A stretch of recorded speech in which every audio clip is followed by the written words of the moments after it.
This is the EMAT podcast.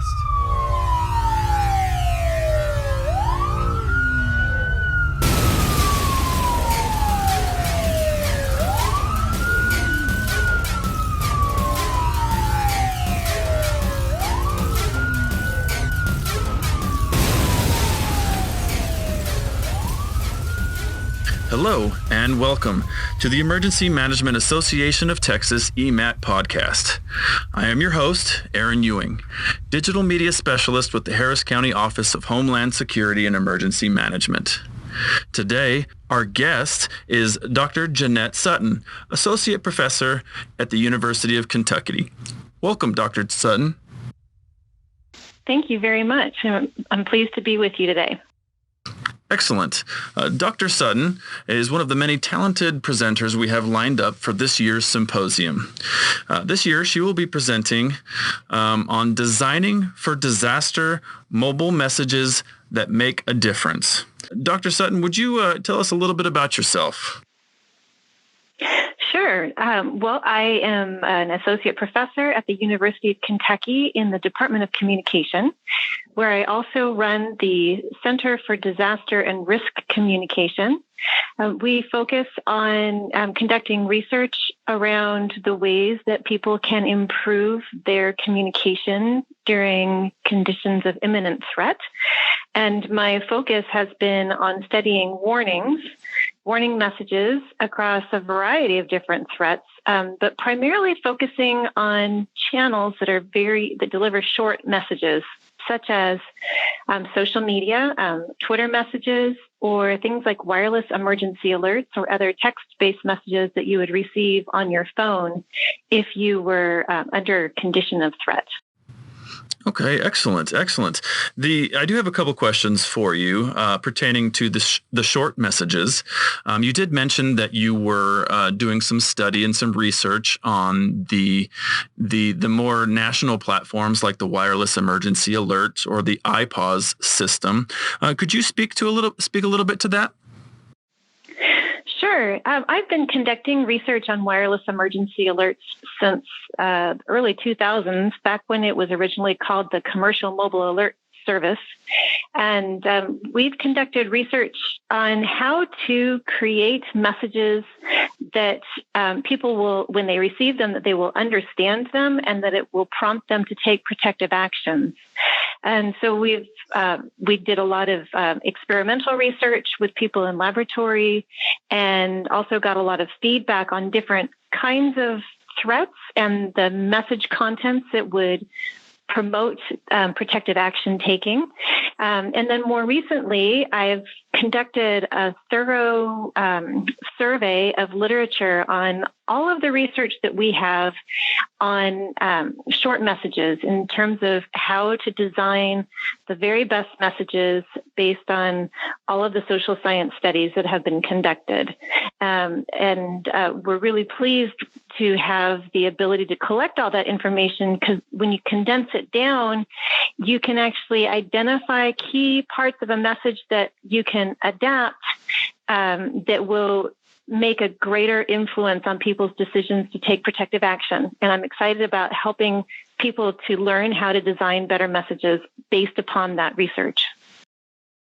So what I'm hearing is that the bulk of your research is going down and really is in boiling down a message for the public that gets an important emergency message across in as little words as possible. Is that correct? That's a pretty good summary. Yeah. When the wireless emergency alerts were first launched, they were 90 characters long, which is extremely short. And then by studying the 90 character messages with people, and then also looking at the contents of 140 character messages, which are how long Twitter messages were until more recently, we were able to identify key features of messages that make a difference in helping people to take protective action. And that becomes really important when we think about the expansion of wireless emergency alerts to 360 characters. I like to say that it gives us a great deal an opportunity to improve the quality of those messages, but by increasing the number of characters, you also have a greater opportunity to include things that aren't so great. I'm glad you mentioned the improvements to the wireless emergency alert system. Have you had any experience dealing with the FCC and their current developments in the iPause and WIA system pertaining to particularly location information? You did mention the increase in character count, which is great. Have you had any experience with the push towards sharing of location data so that emergency messages can be more targeted?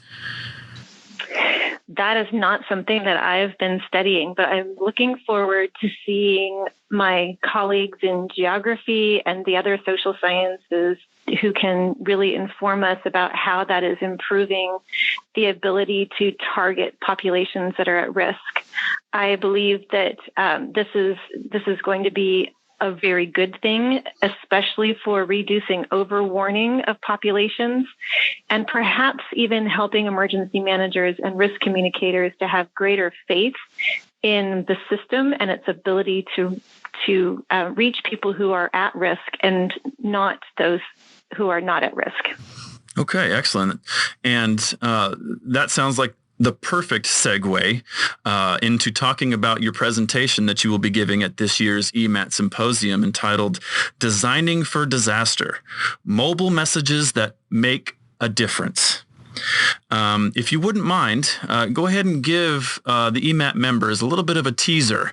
Let them know what they can expect to hear from you at this upcoming symposium. Thanks. I'm happy to share about that. So as a social scientist and as an educator, the first thing that we're going to be doing during that talk is we're going to talk a little bit about theory, about human behaviors, and why it is that people do the things that they do in response to warning messages, which affects the design of messages themselves. Because we know that it's very difficult to get people to believe that they're at risk. And so the ways that you design the content of the messages can increase people's perceptions that they are at risk so that they will pay attention and actually take the actions that you want them to take.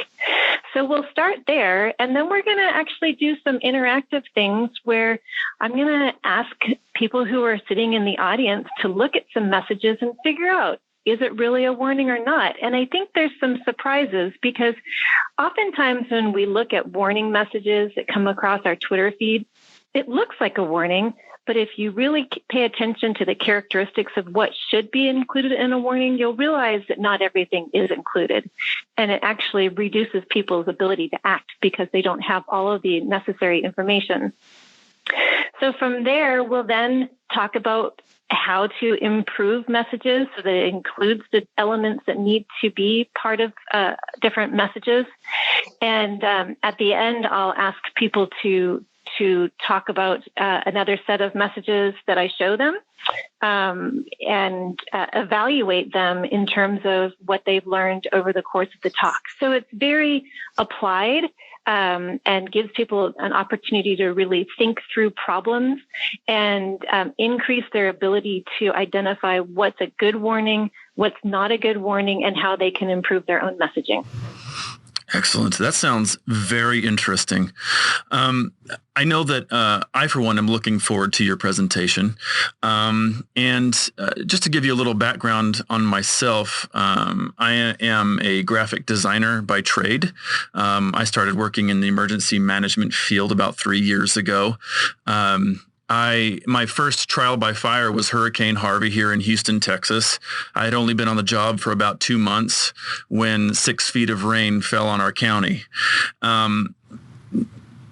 As the digital media specialist, I am tasked with manning the social media during a disaster, and I wondered if part of your research into messaging involves any sort of visuals, has including a certain type of graphic become an important part of a message? I know that the wireless emergency alerts don't don't contain any sort of imagery. But for social media, an eye-catching graphic can be a strong tool. Is that something that falls within your research?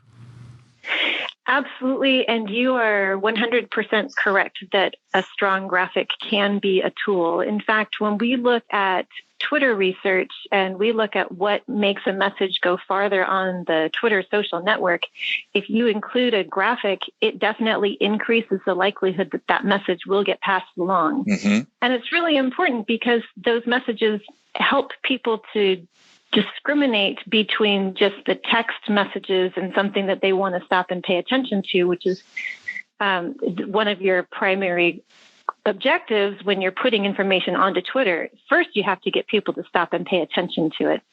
But then looking at the elements of those different images, that's something that my research team has been working on over the last 2 years now.